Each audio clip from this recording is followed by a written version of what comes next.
Et bonjour, nouvelle semaine, nouvelle vidéo. Et cette semaine, on te fait une vidéo particulière, mais qui nous tenait à cœur parce que on a décidé d'avoir de l'eau chaude.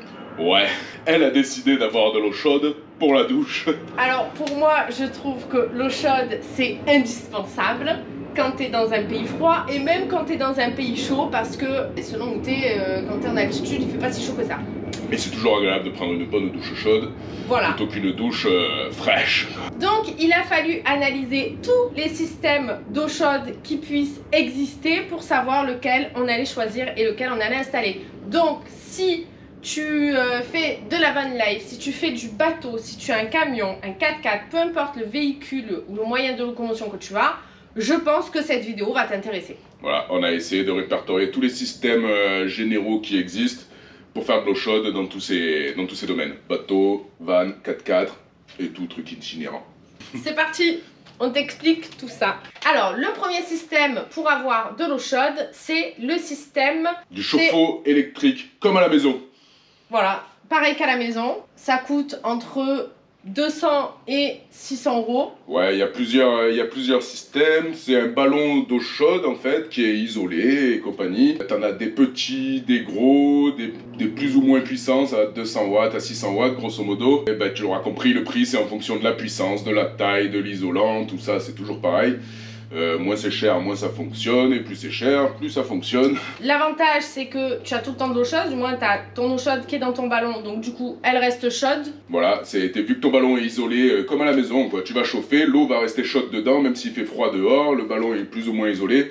Et donc du coup, tu gardes cette eau chaude pendant assez longtemps. Par contre, au niveau de l'inconvénient, c'est que ça prend quand même un petit peu de place. Hein. C'est un petit peu comme à la maison, quoi. Même si tu as des ballons tu as des petits réservoirs de 3 litres, ça va entre 3 et 20 litres grosso modo. Même si c'est 3 litres, c'est quand même isolé, donc ça prend de la place en plus. Je sais pas si tu as déjà ouvert un chauffe-eau chez toi pour faire par exemple des méchouis. Oui. Tu vois que tu as le ballon, il y a une grosse couche de mousse, donc tout ça pour isoler, mais du coup ça prend de la place. Même si ça fait 3 litres à l'intérieur d'eau, ça prend de la place. Et du coup cet inconvénient, c'est que si ça prend pas trop de place, même les 3 litres, t'as que 3 litres d'eau chaude. Pour 4 c'est pas... Pour 4 c'est un peu... 3 litres c'est pas assez. C'est un peu limite. Donc ce système de ballon de chauffe-eau, c'est bien en grosso modo si t'as de la place, parce qu'il faut pouvoir le caser quelque part.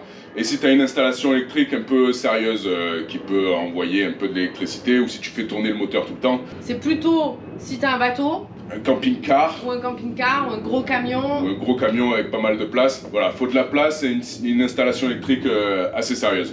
Dans notre cas, ça correspond pas. On va pas retenir cette solution. Le deuxième système, c'est un peu le même principe, sauf que c'est une résistance que tu viens plonger dans un réservoir classique. Grosso modo, c'est un chauffage d'aquarium, quoi. Pour faire simple, c'est un chauffage d'aquarium. Tu viens mettre une petite résistance dans ton réservoir de base qui va chauffer l'eau. Donc, niveau avantage, c'est pas très cher. Tu en as pour 50 euros. Ouais, je pense que tu peux même trouver moins cher. C'est système pas cher. Système pas cher, par contre... Si tu veux vraiment de l'eau chaude, c'est pas le top, c'est plutôt de l'eau tiède. Il faut quand même que tu aies un petit réservoir à côté parce que si comme nous, tu as un gros réservoir, nous on a un réservoir de 90 litres. Tu pourras jamais le chauffer avec... on pourra pas le chauffer. 2, c'est pas tip top de chauffer, puis ça redevient froid, puis c'est chaud. Au niveau bactéries, c'est pas top. Donc c'est vrai que nous, on n'a pas non plus retenu cette solution, mais surtout parce que t'as pas de l'eau chaude, quoi. Oui, ou alors il faut avoir vraiment un petit réservoir dédié pour chauffer. Ça sera tu pas prends 15-20 litres, grosso modo, tu mets ton truc dedans et ça va chauffer, ça va mettre 6 ou 7 heures à chauffer. Si tu roules toute la journée, t'en profites pour chauffer ça. Et après, t'as de l'eau pas trop chaude, un aquarium, hein, tu vas pas faire bouillir tes poissons, tu fais pas de la soupe. C'est vrai que si par exemple, t'as envie de rester sur ton super spot de bivouac ou à ton mouillage pendant 2 jours, là, t'as pas d'eau chaude, quoi. Ou alors tu chauffes avec des panneaux solaires, mais à la fin, ça reste quand même un réservoir classique. Donc l'eau, elle va refroidir assez vite. C'est pas isolé. Enfin, c'est pas isolé, tu chauffes l'eau dans ton réservoir. Donc nous n'avons pas non plus retenu cette solution qui n'était pas adaptée à notre mode de road trip. Ça, c'est adapté si tu es tout seul et que tu n'as pas besoin de chauffer beaucoup d'eau et que tu roules toute la journée ou que ton moteur tourne toute la journée sur ton camping-car ou sur ton bateau ou sur ton 4x4. Ça prend pas plus de place que ça, surtout si tu as juste un petit réservoir de base, quoi. Ouais, nous, ça nous correspond pas. Alors, pour le troisième système pour avoir de l'eau chaude, c'est le chauffe-eau diesel. C'est comme le Webasto, c'est comme le Shinasto, sauf que c'est pour l'eau. Voilà, le principe c'est que tu as un moteur diesel externe là, qui va tourner, qui va chauffer comme ceux qui ont le Shinasto là, pour chauffer les tentes. C'est le même principe, tu as un moteur qui tourne, qui chauffe de l'air et qui te propulse de l'air. Et bien là, tu as un moteur diesel qui tourne, qui te chauffe de l'eau et qui t'envoie de l'eau chaude. L'avantage, c'est le top du top. Voilà. En vrai, je pense qu'il n'y a pas grand chose de mieux. Ça marche au diesel, tu en trouves partout dans le monde. Ça prend pas beaucoup de place parce que le système est bien foutu. Ça chauffe de l'eau instantanément. T'as pas à attendre 6 heures. Si tu mets en route, tu as de l'eau chaude. Tu peux envoyer l'eau dans un réservoir. Tu as de l'eau chaude dans ton réservoir. Et puis tu as de l'eau chaude. C'est pas de l'eau tiède, c'est de la bonne eau chaude, quoi. Ouais, tu as de l'eau chaude, quoi. C'est-à-dire tu peux te prendre ta douche avec du -20. Ouais, tu peux te brûler. Voilà. Donc ça, c'est le top du top. Ouais, c'est vraiment le top du top. L'inconvénient, bah, c'est son prix. Ouais, t'en as pour 2500, 3000 euros, juste la boîte, tu l'as pas installée, juste tu l'as achetée, tu la reçois chez toi. Donc, nous n'avons pas gardé cette solution parce que c'est niveau budget, voilà, même si c'est le top du top, c'est quand même un coût énorme. Bah, ça c'est le top du top, ça passe partout, ça prend pas énormément de place, ça prend un petit peu de place quand même, mais ça prend pas trop de place et ça fonctionne quoi, ça très bien. Si tu as les moyens, effectivement ça c'est le système le top. Alors pour la quatrième façon d'avoir de l'eau chaude, ça va être le chauffe-eau à gaz. Donc là tu utilises le gaz. Tu as une flamme qui vient chauffer un circuit d'eau et qui te chauffe de l'eau instantanément. Au niveau du prix, c'est entre 200 et 500 euros, donc ça va dépendre de ce que tu vas... il y a plusieurs marques qui font la chose. Les avantages, c'est que tu as de l'eau chaude en illimité. Souvent, c'est des systèmes portables, donc tu peux aller te mettre au bord d'une rivière, tu aspires l'eau de la rivière et tu en fais de l'eau chaude. Et t'as de l'eau vraiment en illimité. Ça c'est clairement, clairement un avantage parce que ça c'est un bel avantage. En général, t'es quand même limité par ton réservoir et puis par le temps de ton road trip, etc. Donc là, pour le coup, si t'as une petite pompe et que tu peux prendre de l'eau, oh là là, douche illimitée quoi. Il y a des systèmes réglables, donc tu peux choisir ta température. Et l'inconvénient, ça va être que ça fonctionne au gaz.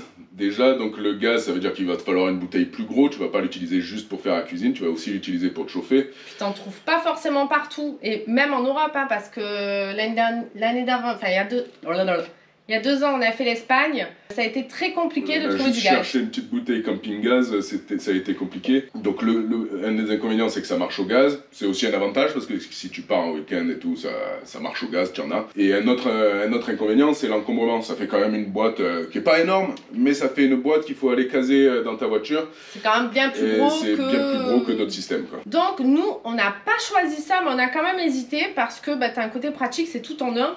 Oui, c'est portable, tu le prends, tu l'emmènes. Il y a des vrais avantages et des inconvénients.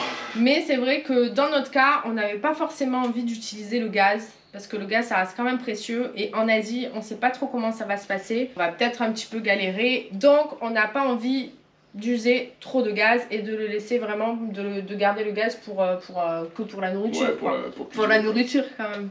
La 5e façon d'avoir de l'eau chaude, c'est je pense une des plus simples, c'est le soleil. Tu chauffes grâce au soleil.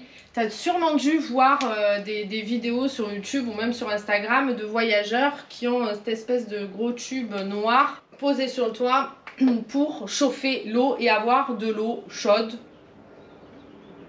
Et avoir de l'eau chaude, on va dire. Là, assez facilement. Voilà, il y a un bel avantage, c'est que du coup tu as un réservoir qui est pas dans la voiture, donc ça te prend pas de place dedans. C'est sur le toit, ça peut faire un peu du poids sur le toit si tu fais du 4x4 et que ça remue, mais si tu es en camping-car ou en van, tu t'en fous. L'avantage premier, ça reste quand même son prix, parce que déjà tu peux le fabriquer toi-même.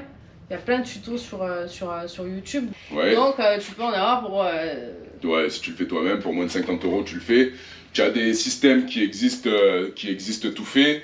Tu as aussi chez Decat et compagnie des sacs hein, qui sont noirs que tu poses sur le toit, par terre ou quoi, et que tu laisses au soleil chauffer. Alors c'est vrai que dans notre expérience quand même on a utilisé ce petit sac que tu laisses chauffer et ben, c'est pas très chaud. Il faut quand même le laisser longtemps. Alors nous on le mettait dans le moteur. On mettait le sac au niveau du moteur pour que ça chauffe. Bon bah il a fini par se casser donc pas super. Bon les avantages quand même c'est que ça reste il n'y a pas besoin d'énergie. Tu utilises le soleil pour chauffer de l'eau. Vu que c'est posé sur ton toit, tu utilises la gravité pour que ça coule. Donc ça c'est quand même un vrai avantage, c'est-à-dire que si tu n'as plus de batterie, plus de gaz, plus rien, tu auras de l'eau chaude. L'inconvénient, c'est que tu as de l'eau chaude grosso modo quand tu veux de l'eau froide quoi. C'est-à-dire que quand il fait très chaud, quand tu veux de l'eau froide, s'il fait très chaud, tu vas prendre ta douche, ça va être chaud, il n'y a pas de souci, mais tu auras envie d'avoir une douche froide. A contrario, si tu veux de l'eau chaude et que tu as roulé toute la journée, si tu bouges, ça marche pas vraiment. S'il fait pas très chaud, ça marche pas vraiment. Ça marche dans le cas où tu es au camping une semaine et que tu bouges pas et que tu laisses ça sur ton toit et là, grosso modo, ça peut marcher. Mais si tu commences à bouger et tout, ça marche pas. Après, t'as pas de système, ça se casse, tu le changes. Il y a des avantages, il y a des inconvénients. Mais si tu veux de l'eau chaude, quand t'as besoin d'eau chaude, c'est pas ça. Si après tu pars en road trip une fois tous les 6 mois, en plein été, dans un pays où il fait chaud, etc., ça peut te dépanner largement quoi. Voilà, si tu as besoin d'eau froide, c'est ça qu'il te faut. Bon, tant qu'on est dans les astuces écolo, bobo et compagnie, 6e astuce, c'est la casserole. La casserole universelle, ça fonctionne partout. C'est multifonction. Ben, tu mets de l'eau chaude dans ta casserole, tu la fais chauffer, et tu mets de l'eau froide dans ta casserole, pardon. Tu la fais chauffer avec sur le feu, sur n'importe quoi. Et soit au feu, soit au gaz. T'as de l'eau chaude, tu choisis ta température. Ça marche très bien, ça coûte rien. C'est rapide. Tu la réutilises quand tu veux, on va pas te faire un téléachat de la casserole, mais quand même c'est une solution. On a mis longtemps avant de s'en rendre compte que la casserole, ça marche très bien. Ça a commencé en hiver, on faisait nos bivouacs en hiver et c'est vrai que pour faire la vaisselle, il faisait tellement froid, c'était tellement compliqué. On faisait à l'eau froide et tout. On s'est dit tiens, si on chauffait l'eau et au final, Benoît faisait la vaisselle avec très très peu d'eau parce que du coup on n'utilise pas énormément d'eau. C'est économe en eau la casserole. Et de l'eau chaude, bah, ça voilà, c'est rapide, c'est facile, tout le monde a une casserole quand tu pars en road trip, donc... Ouais, ça c'est une solution, ça marche même pour la douche, on l'a pas fait, mais en vrai, ça marche pour la douche, tu chauffes de l'eau, tu fais un moite-moite avec eau chaude, eau froide, tu le mets dans une bouteille, tu te mets ça sur la tête, ça marche, tu n'as pas de l'eau glacée, ça marche très bien. Nous on a vraiment mis 1 an et demi à peu près à se rendre compte qu'on va faire ça, et là on vient d'installer de l'eau chaude, on va te dire lequel on a installé. Je pense qu'on va on va continuer à utiliser la casserole pour chauffer l'eau, au moins pour la vaisselle, parce que tu n'utilises pas trop d'eau, c'est facile et la casserole, c'est un vrai truc qui marche. Et puis même si tu as un feu de bois, tu vois, alors là, c'est encore plus... tu n'utilises pas ton gaz, tu utilises ton feu, c'est parfait. Donc on a validé cette solution pour avoir un petit peu d'eau chaude, du moins pour la vaisselle, on trouve ça assez pratique. Pratique, économique... Multifonction. Multifonction. Tu peux faire une daube et la vaisselle avec quand même. Alors, le 7e système d'eau, le dernier système d'eau qui nous reste, c'est le système d'eau qu'on a choisi d'installer dans Tallulah. C'est l'échangeur. C'est un petit boîtier, tu viens récupérer le liquide de refroidissement du moteur, tu fais un circuit dans ce petit boîtier et tu envoies de l'eau là-dedans et ça vient chauffer ton eau et à la sortie, tu as de l'eau chaude. Au niveau des avantages, bah déjà ça prend pas énormément de place. Ouais, l'échangeur il prend juste, c'est un petit carré comme ça, de 20 cm par 10 par 10, grosso modo, c'est un petit cube. Au niveau du prix, ça reste assez raisonnable. Ouais, monté, mis en place et compagnie par des pros, t'en as pour 400-500 euros grosso modo, avec toutes les pièces. Nous c'est vrai qu'on a eu la chance qu'on nous donne un échangeur. Au niveau des avantages, bah, t'as aussi de l'eau en illimité. Tu as envie de chauffer tout ton réservoir, tu peux chauffer tout ton réservoir. En fait, c'est dans le circuit d'eau, tu utilises tout ce qui passe là-dedans, ça te la chauffe. Donc si tu as un gros réservoir, tu peux avoir de l'eau chaude en direct, tu n'as pas de temps d'attente, et ça te chauffe toute l'eau que tu as disponible. Tu gardes pas de l'eau chaude, donc le niveau des bactéries et compagnie, ça prolifère pas. Les inconvénients, c'est qu'il faut avoir le moteur allumé quand même. Il faut que le moteur soit chaud. Il faut que le moteur soit chaud pour que le liquide de refroidissement soit chaud. Et donc voilà, ça c'est l'inconvénient. Ça reste quand même un des seuls inconvénients parce qu'autrement... Ouais, hier on a fait les premiers essais, on a laissé tourner le moteur 7-8 minutes, on commençait à avoir de l'eau chaude. Bon, il fait 35 degrés dehors quand même, donc j'imagine que ça va mettre un peu plus de temps quand il va faire 0 degré. Après, mais c'était relativement rapide.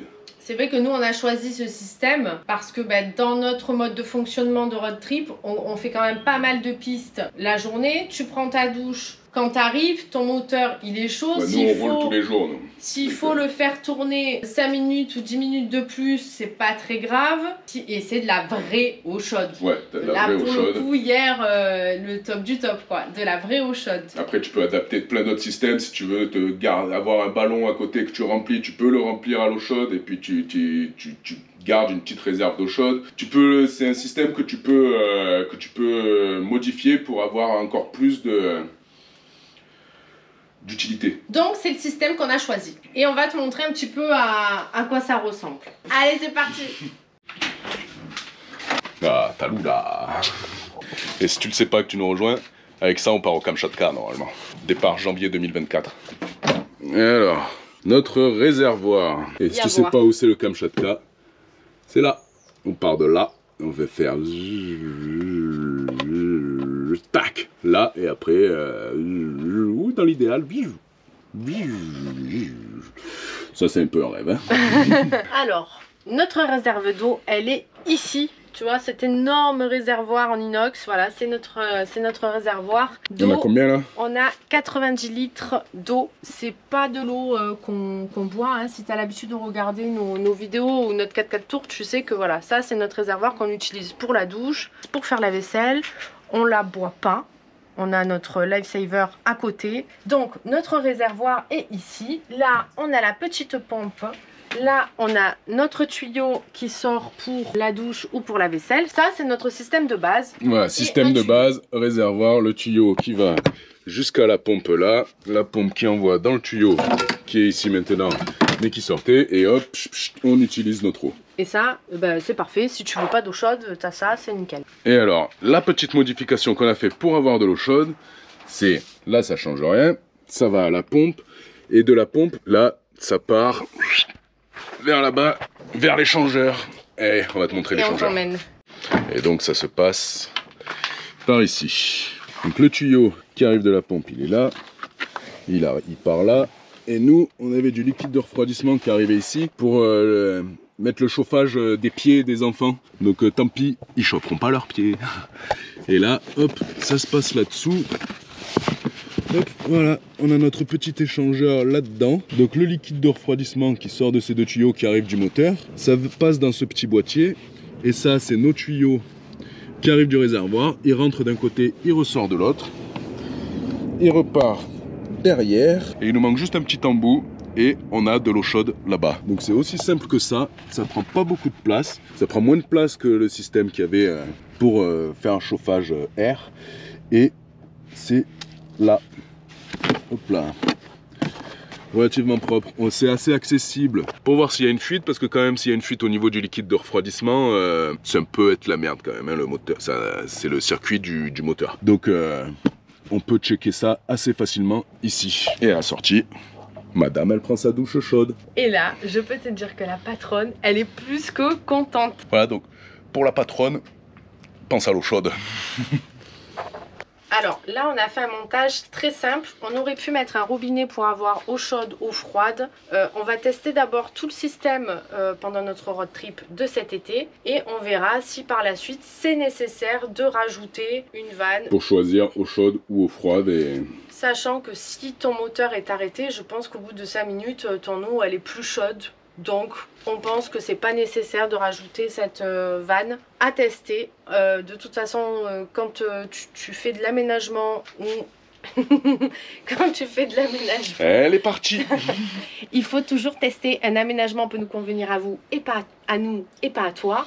Donc, ça va vraiment dépendre de ton véhicule, de la façon dont tu vis ta van life, de la façon dont tu utilises ton eau. Donc, impressionnant hein, tout ce qu'elle arrive à débiter pour dire un truc simple. On va l'essayer, on l'essaye cet été et on te fait un retour. Impressionnant hein. Ils sont capables de faire des monologues des fois. Je suis sûr que t'as la même à la maison. Vive les patronnes. Bon, on essaye ça cet été quoi. Oui. Voilà. Et on voit si on l'améliore ou pas. C'est ça. Ça y est, cette vidéo est finie. On vient de te montrer les 7 systèmes d'eau qui puissent exister sur le marché pour ton 4x4, pour ton camion, pour ta caravane, pour ton camping-car, pour ton bateau. Donc j'espère que dans tous ces systèmes, il va sûrement en avoir un qui va te convenir. Si tu hésitais, j'espère que tu n'hésites plus. N'hésite pas à nous laisser des commentaires pour nous dire quel système tu as choisi de mettre sur ton moyen de locomotion. Ou s'il y a d'autres systèmes qui existent et qu'on n'a pas énoncé ici, n'hésite pas à nous le dire en commentaire. Si cette vidéo t'a plu, n'hésite pas à la repartager. Un petit pouce, un petit commentaire, un petit abonnement, c'est nous soutenir et c'est énorme. Et sur ce, on te dit à la semaine prochaine. Et on part sur un vrai gros road trip là. On part sur un gros road trip et je pense qu'on te fera une petite vidéo sur ces petits préparatifs. Allez, bye bye. N'hésite pas à nous suivre sur Instagram.